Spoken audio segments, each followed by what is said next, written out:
할렐루야. 여러분 잘 계셨죠? 코로나 맞이해서 우리 이 프로젝트 하는 거 아시는데 느헤미야의 주일날 교회 오셔서 기도하시는 분 한번 손 들어 보시겠어요? 교회 나오셔서 기도하시는 분들? 손 드세요. 뻗죠. 예. 감사합니다. 박수 좀 쳐주세요. 고맙습니다. 또 집에서도 하시는 분 계시죠? 집에서 하시는 분. 네, 많죠. 이분들에게도 박수 보내죠. 수고하십니다. 제가 보니까요, 한 평균 130명 정도가 매일 교회 와요. 굉장히 많은 숫자거든요. 그래서 문을 열고 잠깐 나와서 보면 그 시간대 보통 5명에서 10명 정도가 앉아 있어요. 계속해서 촛불을 켜고 기도하고 있어요. 너무 가슴 벅찬 시간이고요. 그 기도를 통해서 하나님이 이 혼돈의 때 은혜 주실 줄로 믿습니다. 응답 주실 줄로 믿습니다. 지금 성경 읽는 순서가 스가랴쯤 와 있어요. 성경 따라서 잘 읽고 계시죠? 그래서 오늘은 혼돈 속의 중심 잡기라는 제목으로 스가랴서를 좀 나누려고 하겠습니다. 이 스가랴는 선지서의 축약판이라고 말할 수 있어요. 그만큼 정밀하고 아름답고요. 시와 산문이 균형을 이루고 그래서 많은 선지서들의 핵심적인 내용들을 하나로 요약했다라고 말을 합니다. 그래서 신약 성경에도 제일 많이 인용된 구절 중에 하나이고 루터는 스가랴서는 모든 예언서의 정수다라고 말을 합니다. 그만큼 이 스가랴서는 그렇게 길지 않지만 중요한 책이다라는 것을 알 수 있을 겁니다. 제가 저를 가르치셨던 총신의 김희보 총장이 계신데 그분이 소선지서 전공이세요. 그분도 하시는 말이 이 스가랴서만은 이렇게 두꺼운 책 주석 2권으로 썼어요. 할 말이 많으신 거죠. 그러면서 모든 성도들께 추천하고 싶은 책이다라고 솔직하게 이야기했습니다. 그러니까 이 스가랴서가 예언서 중에서 차지하고 있는 비중이 얼마나 큰지 대충 짐작이 되실 겁니다. 자, 그렇다면 스가랴라는 사람은 도대체 누군가 궁금해지지 않겠습니까? 제사장 가문에서 태어났어요. 그러니까 에스겔이 제사장 가문에서 태어나서 선지자로 부름받았거든요. 똑같아요. 이 스가랴도 제사장 출신인데 선지자로 부름받습니다. 그가 태어난 곳은 예루살렘이 아니라 바벨론이에요. 포로로 붙잡혀 가서 거기 가서 태어난 사람이에요. 그런데 언제 부름받았는가? 20살 내외 때, 20대 때 부름받았어요. 그리고 거기서 자라나다가 주전 538년 1차 포로들이 1차로 귀환합니다. 예루살렘으로. 그때 귀환했던 사람들이 스룹바벨, 여호수아 이 사람들과 함께 포로로 귀환합니다. 누가? 스가랴가. 그래서 활동을 학개, 스가랴, 말라기가 이게 구약 성경의 마지막 부분인데 학개와 말라기와 함께 동시대에 선지자로서 활동합니다. 그러니까 좋은 가문 출신의 전도 창창한 20대 스가랴가 예루살렘 돌아와 보니 성전이 불타버렸고 성벽이 초토화된 이 혼돈 속에서 도대체 무슨 말을 하고 싶었을까라는 것이 바로 스가랴서 내용이에요. 생각해 보세요. 가문이 좋아요. 전도 창창해요. 20대예요. 그런데 하나님께 불렀어요. 불러서 예루살렘에 돌아와 보니까 성전 형편없어요. 성벽 다 무너져 버렸어요. 그야말로 초가삼과 오막살이보다 더 못하게 돼 있어요. 이런 혼돈된 현실 앞에서 뭔가 하나님 주신 말씀, 하고 싶은 말이 있었을 거거든. 그게 바로 오늘 스가랴서인데 돌아보면 우리가 지금 오늘 처한 환경도 크게 다르지 않습니다. 우리 코로나로 인해서 거의 포로와 같이 살고 있잖아요. 발이 다 묶여버렸잖아요, 지금. 취업 절벽으로 인해서 삶이 성벽처럼 무너진 것도 사실이거든요. 사회적 거리두기로 많은 관계들이 깨어졌습니다. 지난 명절에도 얼굴 모으지 못했잖아요. 이 스가랴서 당시 못지않게 오늘도 지금 혼돈에 혼돈이 거듭되고 있어요. 이런 상황을 어쩌면 2500년 전, 우리보다 2500년 전에 먼저 경험한 사람이 스가랴인데, 이 사람이 하고 싶은 내용에 말하고 싶은 내용을 오늘 우리가 좀 여호수아 오늘 본문을 통해서 알아보면 좋겠다 이 말입니다. 자, 스가랴가 하고 싶은 말이 뭐였을까? 핵심 이겁니다. 같이 읽어볼까요? 시작. 세 세 가지 가지를. 세움 이야기. 자, 모든 게 무너졌다고 그랬죠. 혼돈이라고 그랬죠. 이 자리에서 스가랴는 뭘 하고 싶은가? 세우겠다는 거예요. 무너진 걸 세우겠다는 거예요. 근데 뭐 몇 가지를 세워요? 세 가지 세우겠다. 아, 그러면 그렇지. 세움 이야기가 나오니까 생각나는 게 있어요. 여러분 매주마다 봤어요. 우리는 이게 새로운 게 아니에요. 이거 만들어 놓은 지가 벌써 10년이 넘었어요. 우리 교회는 벌써 10년 이상 세우는 것에 대해서 기도해 왔어요. 자, 뭐뭐 세운다고 그랬죠? 한번 읽어봐요. 첫 번째는 성도, 공동체, 교회를 세우고, 지역을 세우고, 문화를 세우고, 열방을 세우고. 그러니까 나 하나로부터 시작해서 제 세계 열방까지 쫙 가면서 세우고 마치 징검다리를 놓듯이 세워가고 있잖아요. 멋진 비전인 것 같아요. 그런데 저 비전의 원조가 있어요. 원조가 바로 누구냐? 오늘 스가랴예요. 스가랴는 뭘 세우는가? 아까 성도를 세운다고 그랬죠? 비슷합니다. 누구를 세우는가? 첫 번째 세우는 거 제사장 여호수아를 세웁니다. 제사장 여호수아. 근데 말입니다. 이 여호수아는 두 가지 위기가 있어요. 이 제사장 여호수아는 제 두 가지 위기를 만나고 있는데 첫 번째는 사탄의 공격을 받고 있습니다. 뭐라고요? 사탄의 공격. 스가랴 3장 1절에 보면 이런 말씀이 나와 있습니다. 사탄은 그의 오른쪽에 서서 그의 오른쪽이라는 것은 여호수아 제사장이 오른쪽에 서서 그를 대적하는 것이 그를 대적하는 것을 보이시니라. 아마 여러분 옆에도 지금 사단이 서서 여러분들을 대적하고 있는지도 모르겠어요. 그것을 하나님이 보여주신 겁니다. 그런데 사단이 어떤 존재예요? 우리 약점을 나보다도 어쩌면 더 정확히 알고 있는 존재 아닙니까?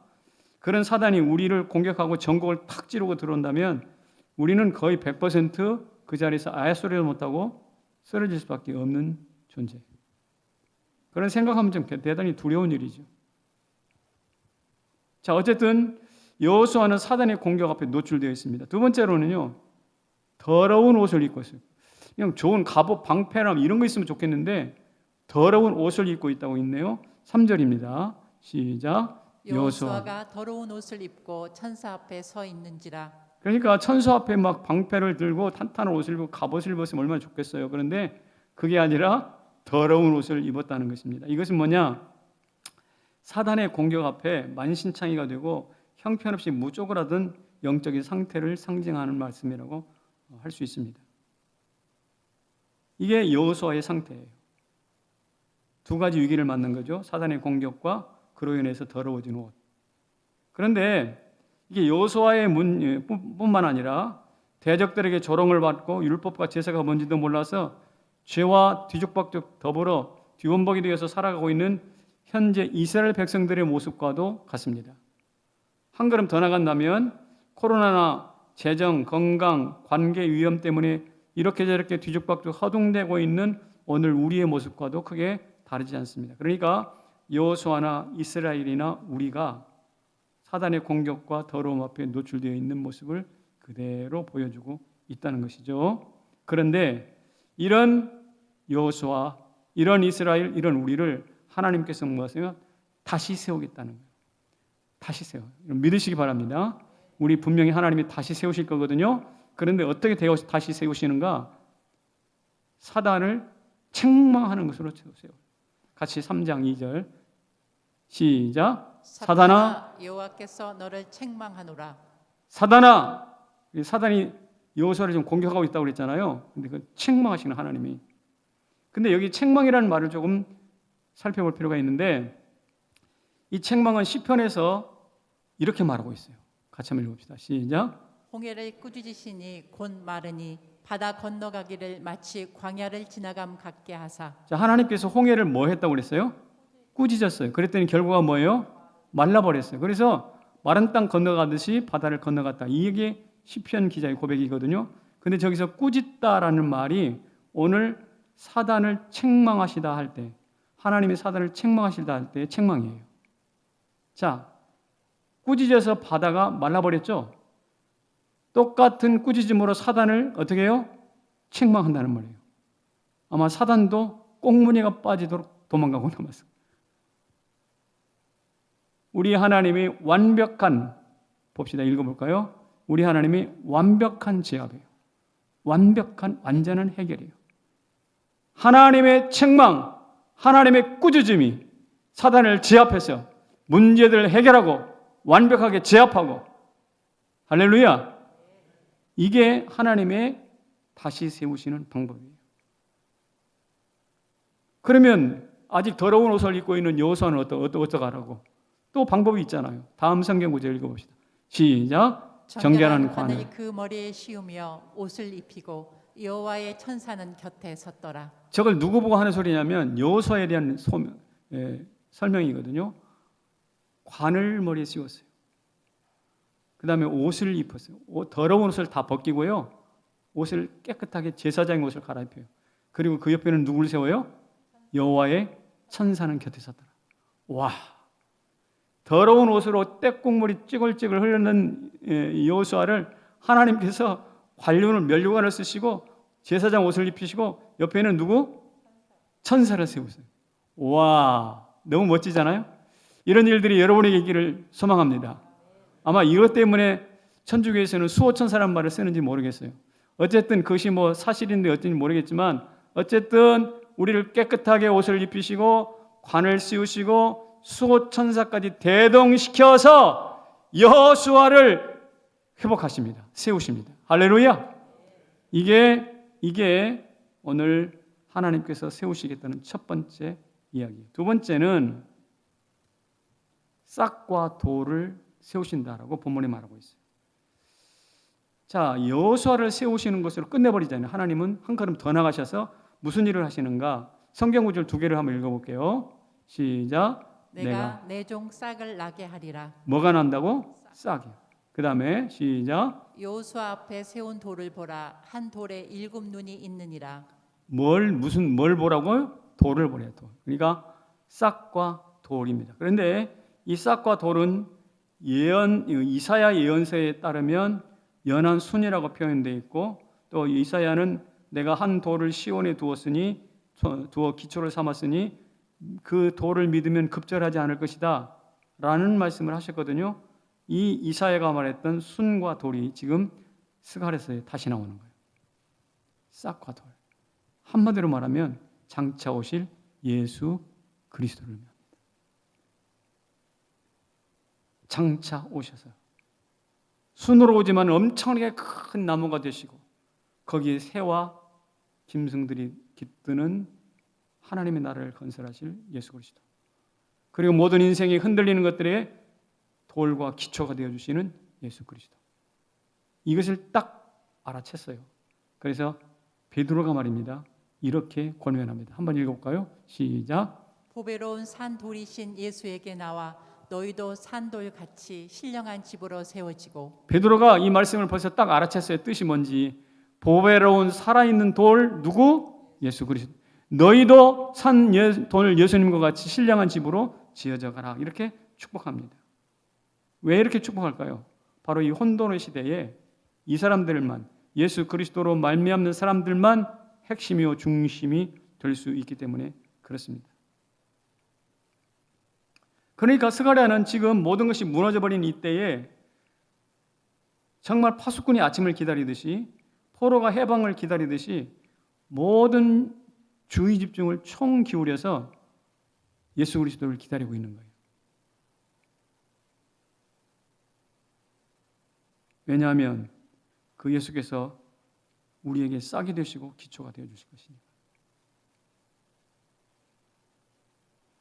자, 사람 세웠어요. 두 번째, 메시아를 보내셔서 메시아를 세우셨습니다. 그리고 끝나지 않습니다. 한 가지 더 세웁니다. 그것은 바로 뭐냐면 잃어버렸던 축제를 세웁니다. 사람은 잔치에 드는 거예요. 사람은 잔치를 해야 돼요. 같이 읽어봅시다. 시작. 그날에 너희가 각각 포도나무와 무화과나무 아래로 서로 초대하리라. 아멘. 여기 포도나무와 무화과나무 아래 서로 초대하라는 이야기는 무슨 뜻이냐면 이스라엘이 다윗과 솔로몬 시대의 최대의 강력을 이루었거든요. 큰 나라를 이루었는데 그때 태평성대여서 많은 사람들이 포도나무, 무화과나무 아래로 서로 초대하면서 음식을 나눠 먹고 행복했던 시절이 있었어요. 그래서 이를 한번 읽어볼까요? 자막에 보면 포도나무와 무화과나무 아래 뭐 했다? 안연히 살았다라는 것이 바로 다윗의 치서를 대표하는 설명이에요. 지금 나라가 망하고 엉망진창이 되었는데 이스라엘 백성들이 그때를 바라보면서 그리워하는 거예요. 우리가 세종대왕이나 조선의 전성기를 그때가 되었으면 좋겠다 그리워하듯이 이 사람들도 그렇게 기대했던 것 같아요. 사실 지금 포로로 돌아와 앉아 있는 때 기쁠 게 뭐가 있어요? 돌아온 것 자체는 기쁜 것이지만 실제로 모든 것이 무너져 버리고 모든 것이 무질서한데 거기서 기뻐할 일이 없잖아요. 그렇지 않나요? 무슨 축제가 있겠어요? 그런데 참담한 그때 하나님께서 얘들아 너희들이 다윗 시대에 포도나무와 무화과나무 안에서 축제하고 서로 초대했지? 내가 그것을 다시 회복시켜 줄게. 이런 뜻입니다. 사랑하는 성도 여러분, 우리 성남 제1교회도 정말 필요한 게 축제인 것 같아요. 저는요 교회밥 먹고 싶어요. 여러분 어떠세요? 제가 대한민국에서 제일 맛있는 밥은 비싼 밥이 아니라 호텔밥이 아니고 주일날 우리 성남 제1교회에서 만들어주신 그 밥이거든. 그 밥을 엄청 먹었습니다. 아멘 소리도 안 해. 여러분 아멘이시죠? 여러분 곧 그 밥 먹고 싶죠? 그 밥이 값의 높고 낮음을 떠나서 우리의 축제의 상징이에요. 그 밥 빨리 먹을 수 있기를 소망합니다. 그래서 우리가 그 밥을 기다리듯이 똑같은 마음으로 하나님께서 이스라엘 백성들에게 얘들아 너희들이 다윗 시대에 그 포도나무 앞에서 무화과나무 아래에서 잔치했지 그 잔치를 내가 다시 회복시켜 줄게 라고 약속하는 거예요.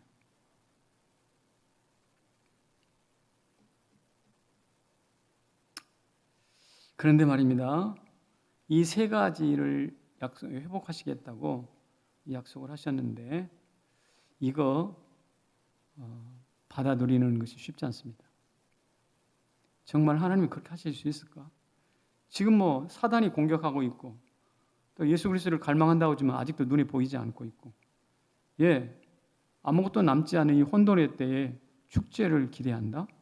마치 배고픈 사람에게 배부르다고 배부른 상상을 하라고 하는 것이 뛰지 못하는 사람에게 달리는 느낌은 달리기를 상상해보라고 하는 것이나 크게 다를 바가 없거든. 이게 공수표가 될 가능성이 대단히 높아요. 하나님이 세 가지 세우시겠다는 약속이. 그래서 이것을 아시고 하나님이 같이 봅시다. 시작. 보라 하나님의 응원을. 하나님이 응원하시는 거예요. 얘들아 잘 못 믿겠지? 그렇지만 내가 너희들 응원할게. 내가 너희를 위해서 응원가를 불러줄 테니까 믿어 받아 누려 하면서 하나님이 응원가를 이 스가랴서에 기록해 놨어요. 아까 우리가 3장에서 이제 여호수아를 통해서 본문을 봤잖아요. 근데 응원가 1절은 2장에 나와요. 스가랴 시작. 자, 하나님이 불러주신 응원가 1절이 뭔가 한번 볼까요? 시작. 불성곽이 되어주심. 불성곽이 되어주시겠다 그랬어요. 예루살렘은 아까 말씀드린 것처럼 지금 성벽이 완전히 무너져버린 상태잖아요. 방어막이 없는 거예요. 그래서 적들은 물론이거니와 짐승들도 들짐승들도 집 마음대로 들락날락 하는 것이 됐어요. 그래서 퇴락한 아주 초라한 마을이 되어버렸는데 이 성벽이 없는 예루살렘에 불성곽이 되어주시겠다라고 약속하는 거예요. 하나님의 응원가 1절이에요. 한번 읽어볼까요? 시작. 내가 그 사면에서 불성곽이 되며 그 가운데서 영광이 되리라. 그렇습니다. 그 사면에서 불성곽으로 둘러 진짜 주시고 중심에서 하나님의 영광이 나타나게 된다는 것이죠. 남한산성처럼 돌로 쌓은 것이 아니라 불로 쌓아 올린 성곽이에요. 그러므로 누구도 범접할 수가 없어요. 누구도 함부로 드나들 수가 없어요. 불 속에 뛰어드는 사람이 어디 있겠습니까? 야, 너무나 멋진 일이에요. 그런데 성경에 이것을 실제 경험한 사람이 있습니다. 불성곽을. 성경 안에 이것이 불성곽을 실제로 경험한 사람이 있어요. 누굴까요? 엘리사예요. 여러분 열왕기 하에서 기록했던 아람이 이스라엘을 침공해 들어오지 않았어요? 그랬을 때 사환이 내 주여 어찌하리까 탄식을 합니다. 우리 나라 우리 인생이 이제 끝났습니다. 종쳤습니다. 이렇게 탄식할 때 엘리사가 뭐라고 그래요? 얘야 걱정하지 마라. 네 눈을 열어 보이니까 어땠어요? 다 같이 있습니다. 시작. 불말과 불병거가 산에 가득하여 엘리사를 둘렀더라. 불말과 불병거가 무엇입니까? 오늘 여기 있는 것처럼 불성곽이나 마찬가지거든. 사랑하는 성도 여러분, 엘리사가 불성곽을 경험하였듯이 여러분과 저도 동일한 하나님의 보호의 성막을 경험할 수 있기를 바랍니다. 예. 그래서 아람 군대가 꼼짝도 못했어요. 그리고 다 눈이 멀어가지고 성으로 들어오잖아요. 저게 이스라엘의 핵심으로 들어온다고요. 그래서 그 사람들 죽이지 않고 돌려보냈어요. 그냥 음식 먹여가지고 돌려보냈다. 우리는 이 자리에서 알아야 됩니다. 하나님께서 세 가지를 허용하시겠다고 약속하셨지만 잘 믿어지지 않는 우리들에게 또다시 응원가를 부르면서 얘들아 내가 너희들에게 불성각 되어줄 거야. 하나님의 강력한 응원 소리를 들으시기를 축복합니다. 이 코로나 시기에 이제 지쳐가지고 2년 동안 이러고 있으니 이제 기진맥진 거의 끝반에 와 있는데 이럴 때 하나님의 강력한 응원가가 여러분의 심령 깊은 곳까지 들어오기를 축복합니다. 그런데 말입니다. 여기는 아무것도 없는 곳에서 불성각을 보내서 있는 것이 되셨잖아요. 자, 이번에는 어떻게 하실까? 두 번째 응원가. 산을 무엇으로 만든다? 평지로 만드시다. 스가랴 4장 7절에 큰 산아 내가 무엇이냐? 다 같이 내가 스룹바벨에서 평지가 되리라. 큰 산아 네가 평지가 된다. 여기서 큰 산이라는 것은 뭐냐면 성전 건축을 반대하고 이스라엘을 괴롭게 했던 대적들을 통칭하는 이야기거든요. 그런데 이 대적들이 스룹바벨 앞에서 코가 납작해지고 납작한 평지가 된다는 이야기예요. 스룹바벨 앞에서. 도대체 스룹바벨은 어떤 사람인데요? 스룹바벨은요. 여호야긴 이스라엘 백성들이 망하기 직전 두 번째 왕이 여호야긴 왕이거든요. 여호야긴 왕은 왕의 손자였어, 손자. 이 스룹바벨이. 그러니까 스룹바벨은 왕족 출신입니다. 그리고 이 사람이 이제 바벨론에 살 때 능력이 탁월했던가 봐요. 실패한 왕의 손자지만 능력이 탁월했던가 봐요. 그래서 총독으로 임명돼 가지고 지금 예루살렘에 온 거예요. 그러니까 이 스룹바벨은 어떤 사람이냐면 하나님께 불순종하고 나라를 팔아먹은 할아버지 여호야긴 왕의 흑 역사를 깨끗하게 지우고 극복하고 총독으로 복귀한 사람이거든. 대단한 사람입니다. 그 스룹바벨을 하나님은 지금 외면하지 않는 거예요. 스룹바벨아 내가 네 개인적인 불행과 네 선조들의 흑 역사와 싸웠느냐? 그리고 총독이 되었느냐? 총독이 되는 것으로 끝나지 않고 네가 네 앞에 딱 버티고선 저 대적들 큰 산을 내가 네 앞에서 평지가 되게 만들어 버릴 거예요. 이렇게 약속하는 거예요. 여러분 느헤미야 프로젝트를 위하여 이 자리에 나와가지고 하루에 1시간씩 매일같이 나와서 실험하면서 우리의 죄를 회개하고 우리의 과거 아픈 역사를 흑 역사를 극복하기 위해서 애를 쓰시는 여러분들에게도 하나님께서 스룹바벨에게 주신 것처럼 산이 평지가 되기를 축복합니다. 산이 평지가 되기를 축복합니다. 이것이 바로 오늘 스룹바벨에게 주시는 산을 평지로 만들겠다는 뜻인데 이것은 있는 산을 없애버리는 거예요. 아까 없는 불성곽을 있게 만드신 것이었다면 이번에는 있는 태산 같은 장애를 없애버리는 거예요. 여러분 멋지지 않나요? 하나님의 응원가는요 2가지로 요약돼요. 불성각은 없는 것을 있게 하는 것으로, 산이 평지가 되는 것은 있는 것을 없게 하는 것으로. 이 기독교의 본질입니다. 여러분 안에도 뭔가 꼭 있어야 될 것이 없습니까? 그거 채워주시기를 축복합니다. 없어야 되는 것인데 가로막고 있습니까? 그거 없애주시기를 축복합니다. 이게 기독교의 핵심이라니까요. 예를 들어 볼까요? 아브라함 보세요. 아브라함의 신앙 정체가 무엇인가? 로마서에는 이렇게 설명해 놓고 있습니다. 시작. 그의 믿은 바 하나님은 죽은 자를 살리시며 없는 것을 있는 것 같이 부르시는 이시니라. 아브라함이 믿은 하나님은 죽은 자 살리시고 다 같이 없는 것을 있는 것 같이 부르시는 하나님. 아멘입니까? 예, 아브라함이 그렇게 저런 하나님을 믿으니까 어떻게 됐어요? 100세까지는 아들이 없었어요. 그런데 100세에 아들이 생겨났습니다. 없는 것을 있게 하시는 하나님이에요. 이런 하나님이 여러분의 하나님이시잖아요. 맞아요? 이런 하나님 믿으시죠? 그렇다면 동일한 일이 우리 가운데서도 나타나기를 축복합니다. 반면 요한계시록으로 가면 이런 말씀이 있어요. 요한계시록 봅시다. 시작. 모든 눈물을 씻기심에 다시 사망이 없고 애통하는 것이나 곡하는 것이나 아픈 것이 다시 있지 아니하리니. 자, 요한계시록 가보면 있던 것이 다 없어지네. 뭐가 없어지는가? 사망이 없어지고 애통이 없어지고 곡하는 것도 없어지고 아픈 것도 없어지고 내 앞에 있었던 큰 산 같은 것들이 없어지는 거예요. 이게 요한계시록의 마지막 대단함입니다. 창세기에서 있는 것이 없는 것이 있어진다면 요한계시록에서는 있는 것이 없어져. 사망, 불편, 눈물, 근심, 한숨 이런 거 없으면 참 내 인생이 좀 편하겠는데 아니요. 기대하시라. 그날 그때 하나님이 없애주실 줄로 믿습니다. 자, 하나님이 세 가지 회복한다고 그랬죠. 여호수아, 나 자신을 회복한다. 그리고 메시아, 산과 싹과 돌로 메시아 보내신다. 세 번째, 그와 함께 축제를 회복하게 할 것이다. 약속했는데 못 믿으니까 하나님이 응원가 불렀다고 그랬죠. 예, 불성각 되어줄게. 예, 산을 평지로 만들어줄게. 2번씩이나 응원가를 불렀습니다.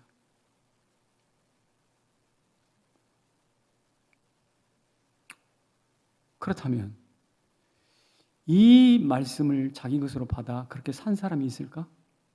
이게 문제예요. 사실. 오늘의 설교 굉장히 중요한 포인트. 하나님이 이렇게 응원가도 부르시고 약속도 주셨는데 문제는 그것을 받아 그렇게 살아가는 사람이 한 명이라도 있느냐 이거예요.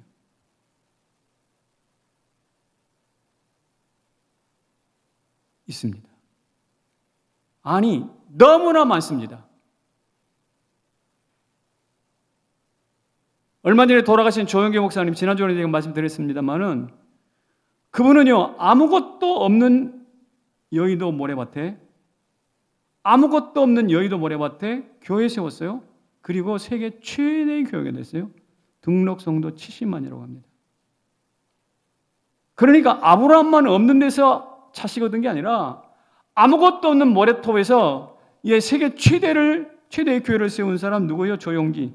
그야말로 이 약속을 믿고 그대로 살아가는 사람이에요. 우리 역시 그렇게 되기를 축복합니다. 우리 다음 세대 그렇게 되기를 축복합니다. 여러분 새마을 운동을 아시죠? 모르시는 분 없어요. 나이가 드셨기 때문에. 우리나라 원래 백성들의 근성이 게으르고 거짓말 잘하고 쌈박질하고 조선 말기에 그런 민족이었어요. 그런데 이래서는 안 되겠다 싶어서 정직하고 부지런한 백성들로 그런 나라 그런 사회로 바꾸고자 하는 프로그램이 있었어요. 그게 바로 새마을 운동이었어요.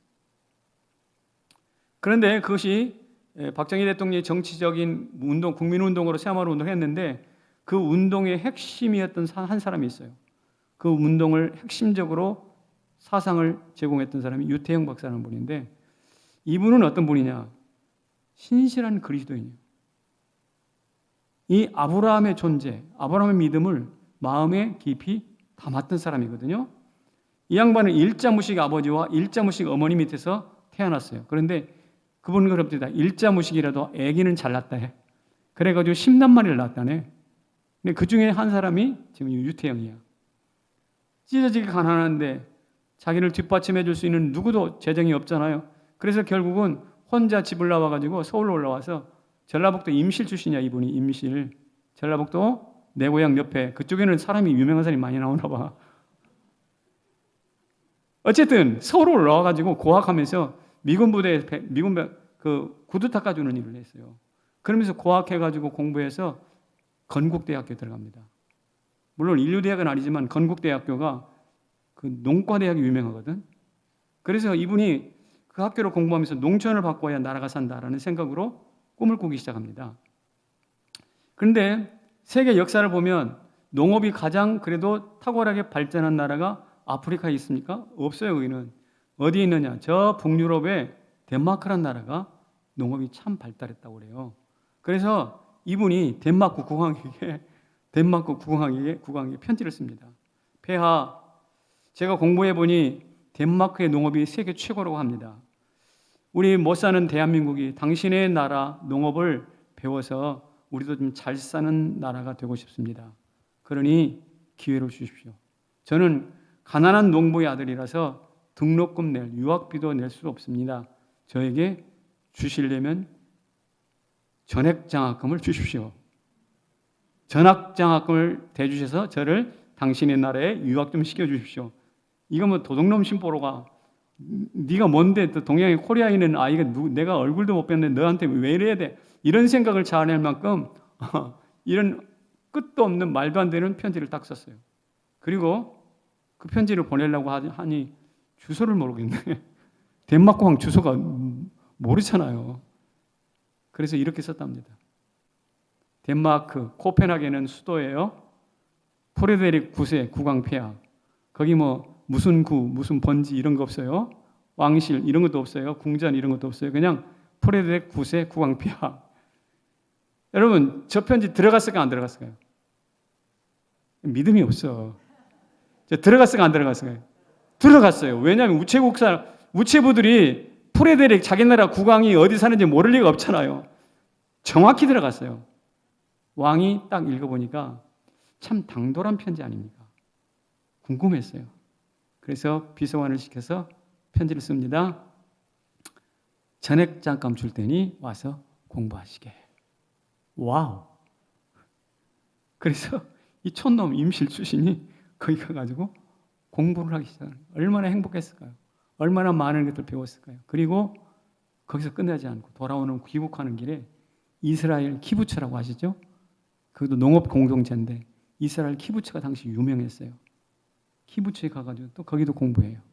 그리고 한국에 딱 들어와서 모교에서 막 교수를 시작했어요. 학생들 가르치기 시작했는데 어느 날 청와대에서 연락이 왔어요. 유태영 박사를 청와대로 보내시오. 그래가지고 청와대에서 보낸 차를 타고 집차를 타고 들어갔는데 박 대통령이 기다리고 있는 거예요. 그래서 박 대통령하고 무려 4시간, 5시간을 자기 유학한 이야기, 우리가 이렇게 농업을 이렇게 바꿔야 된다는 이야기, 새마을 운동에 대한 인사이트를 제공합니다. 대통령이 결심을 했어요. 당신 교수하지 말고 내일부터 청와대로 출근하시오. 청와대 특별 새마을 운동 특별 보좌관이 됐어요. 유태영 그는 누구인가? 가난한 집의 아들이. 그러나 그의 가슴 속에 예수 신앙, 기독교 세계관이 탄탄하게 자리 잡고 있었어요. 그러니 없는 것을 있게 하신 하나님을 믿은 거 아닙니까? 또 없어야 될 것을 있게 하시고 이 기독교의 본질을 잘 이해하는 사람이었는데 이 사람을 하나님께서 높이시고 우리 한국의 지금 새마을 운동의 역사가 50년이 됐는데 그 50년의 첫 꼭지 기초를 놓게 하시는 분이 바로 유태영 박사예요. 저는 모래밭에 교회 세워서 세계 최대를 이루었던 조용기, 우리나라 참 못되고 악습에 시달렸던 이민족 이후에 새마을 운동을 통해서 기독교적 가치를 심고 부지런을 같이 심어서 이민족을 살게 했던 유태영이라는 사람. 우리는 박정희 대통령은 알고 있지만 그곳에서 실제로 쇠빠지게 고생했던 유태영은 잘 모르는데 이런 분들 누굽니까? 그리스도인들 아닙니까? 이런 분들이 섬겼던 하나님이 어떤 하나님이라고요?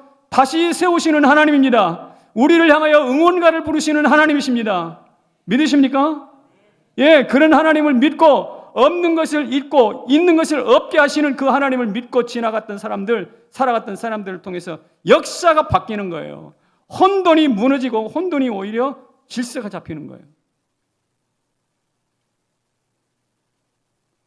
그래서 저는 여러분에게 이 말씀을 드리고 싶어요. 시작. 그대 풍차와 싸우는 돈키호테. 이게 뭔 말이에요 갑자기. 돈키호테라는 말 많이 들어보셨죠? 돈키호테. 이 돈키호테 책을 쓴 사람은 스페인의 세르반테스라는 작가입니다. 그런데 세르반테스는 정상 교육을 거의 받지 못한 사람이에요. 그러니까 학교를 제대로 안 다닌 사람입니다. 그런데 전쟁에 나갔다가 한쪽 팔도 잃어버려요. 불구가 됩니다. 그래서 이제 고향으로 돌아오다가 해적에게 붙잡혔어 또. 그래가지고 북아프리카 지금 리비아 쪽에 가가지고 5년 동안 노예살이를 하다가 겨우겨우 풀려납니다. 그래서 바다 건너 스페인으로 자기 고향으로 돌아오는데 여러분 요사이 뭐 몸이 상하기를 합니까? 뭐 공부를 많이 했습니까? 그래가지고 아무것도 할 수 있는 게 없으니 자기가 전쟁터에서 경험했던 내용을 기반으로 해가지고 글을 쓰기 시작해요. 이분이 상상력이 탁월했던가 봐. 그래서 쓴 소설 중에 하나가 돈키호테예요. 대단히 분량이 많습니다. 1권, 2권 나누는데 근데 그 글의 주인공인 돈키호테는 어떤 사람이냐? 자기가 세상에서 최고 가는 기사인 줄 알아. 그래서 자기가 모든 일을 해결해 줘야 돼. 동네 일 다 참견하고 돌아다니는 사람이야. 심지어 악과 싸우기 위해서 포도를 수확해가지고 놔뒀는데 그것을 막 향해서 칼질을 해. 또 어떨 때는 양떼들과 싸우기도 하고 심지어 풍차 있죠. 풍차. 바람이 도는 풍차와 싸움박질을 합니다. 칼싸움을 하는 거예요. 자, 이게 뭐냐면 미친 짓이죠. 미치광이 같은 짓이에요. 그런데 말입니다. 세르반테스가 이 돈키호테를 통해서 설명하고 싶은 이야기가 뭘까요? 너희도 미쳐라는 뜻이 아니에요. 이처럼 아무것도 움직이지 않고 모든 것이 무너져버린 이 코로나 상황처럼 이 모든 것이 무너져버리고 정체돼버린 이 사회에 전차 정말 필요한 것은 무엇이냐? 여호와 신앙에 기반해서 미쳤다고 생각하는 돈키호테 같은 사람이 필요하다는 거예요. 돈키호테가 왜 등장한지 이해가 되시죠? 돈키호테는 미친 사람이 아니에요. 누군가 독자들을 막 즐겁게 하기 위해서 무슨 자랑거리로 뭐 그렇게 등장시키는 사람이 아니라 세르반테스가 가만히 보니까 이 정체된 사회, 희망이 없는 출구가 없는 이 사회에 필요한 사람이 누군가 세상 사람들은 그 사람을 미쳤다고 말할지 모르지만 그러나 이 미친 세상을 다시 바꾸고 개조할 수 있는 돈키호테가 필요하더라 이거죠. 그렇듯이 오늘 이 시대에도 동일하게 신앙 안에서 영적으로 예수로 무장한 돈키호테의 신앙인이 필요하다고 저는 믿어요. 그 사람이 바로 여러분입니다. 여러분이에요. 우리예요. 그래서 다른 사람들은 막 오늘 내일이 무슨 주일이 아니라 휴일이라며요? 뭐라고 그래요? 내일을? 대체 공휴일이죠. 그래서 사람들이 막 엄청나게 놀러 가. 근데 여러분들은 미쳤나 봐. 오늘 주일날도 여기 연휴인데도 여기 나와 있고 또 내일 또 어디 안 갈 거 아니야. 또 나와서 기도할 거 아니야. 이 사람들 미쳤어. 그러니까 돈키호테야 지금. 우리는 돈키호테가 될 기본 준비가 다 된 사람이에요.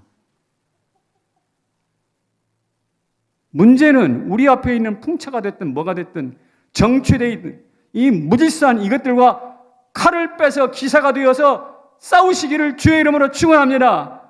그럴 때 하나님이 오늘 이 무너진 사회, 코로나로 무너진 우리 이 사회를 다시 일으켜 주실 줄로 믿습니다.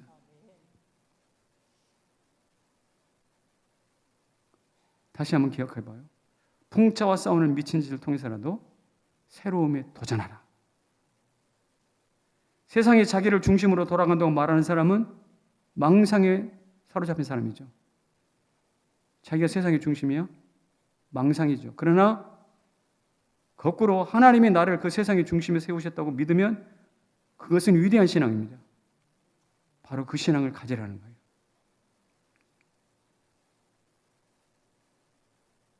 그러면 어떻게 할까요? 휘파람을 부시기 바랍니다. 휘파람.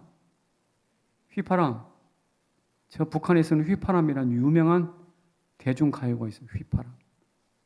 그런데 스가랴 10장에 가보면 휘파람이란 말이 나와요. 같이 읽어봅시다. 시작. 내가 그들을 향하여 휘파람을 불어 그들을 모을 것은 내가 그들을 구속하였음이라. 그들이 전에 번성하였던 것 같이 번성하리라. 아멘. 하나님께서 무너져버린 성벽 안에서 이리저리 흩어져 있는 양떼들을 어떻게 해요? 휘파람 불어가지고 다시 불러 모은대요. 하나님이 휘파람 불었어요. 모든 것이 무너지는 혼돈을 질서로 부여하기 위해서 휘파람 불었어요. 오늘 그렇다면 우리도 휘파람 불어야 되지 않겠어요? 나는 그 휘파람 중에 하나가 기도라고 생각합니다.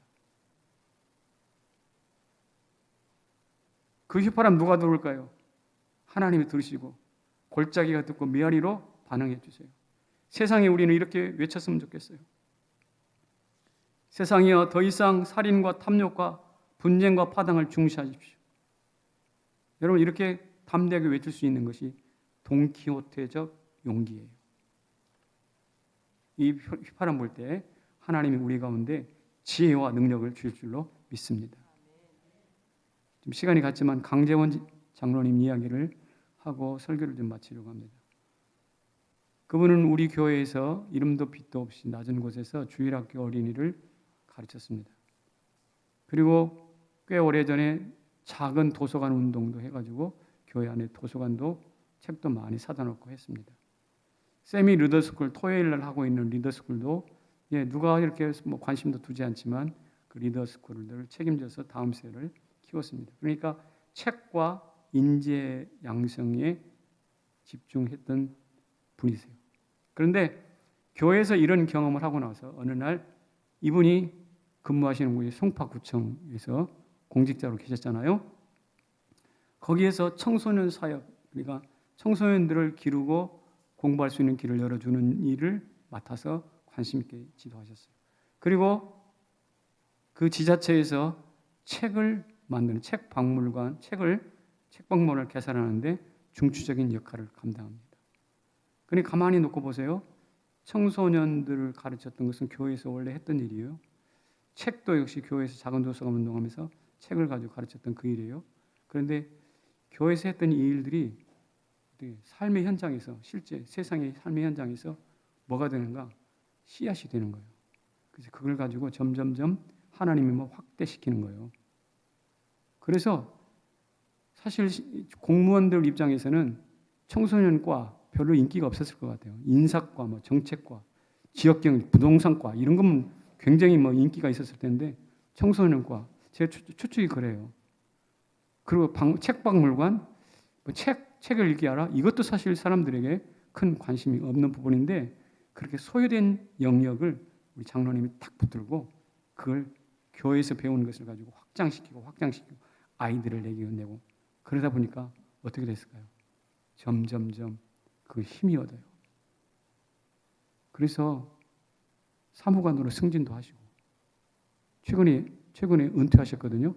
은퇴하셨는데 어떻게 됐는지 아세요? 책 박물관을 우리 장로님이 아이디어 내가지고 했잖아요. 멋지게 지어줘놨다고 지금. 근데 박물관장 할 사람이 없어.